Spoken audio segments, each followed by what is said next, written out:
урматтуу төрайым, урматтуу депутаттар, акыркы убакта эл жыйрылып, баарыбыз жыйрылып калдык эле.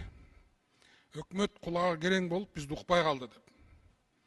Ушул налоговый кодекс келатат, эмне биздин үстүбүзгө минесиңерби, акыркы наныбызды алабызбы деп, баарыбыз жаңы жылдын астында октябрдан баштап, негизи эле баарыбыз мындай. Эмне үчүн өкмөт бизди укпай калды деп калдык эле. Кудайга шүгүр, мына президентибиз бизди угуп, ушул жерден баарыбыз айтканбыз.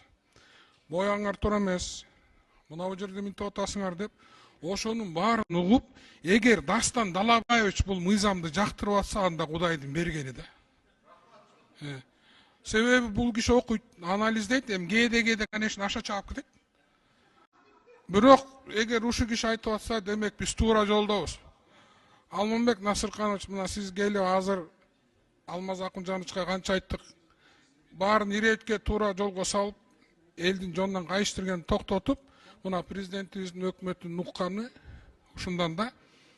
Урматтуу Өмүрбек Чиркешевич, жакында эле туулган күнү экен, куттуктайбыз. Өмүр узун болсун, аксакал. Айтты эле, Акылбектей болуш үчүн Акылбектен 3-4 кадам алдыга ойлонуш керек деп. Акылбектен 3-4 кадам алдыга ойлонгондор бар экен да, значит, өкмөттүн арасында. Камчыбек Кыдыршаевич мына 3-4 кадам алдыга ойлонот экен да, жанакы салык кызматындагыларды алып чыкканы үчүнчү. Демек бизде үмүт бар экен да, иштешибиз керек экен. Арабыздагы арамдарды жок кылышыбыз керек. Элдин казынасына кол салгандардын колун кесиш керек. Эми ушул жерден жогорку кеңеш ушуну айтып эле келатабыз.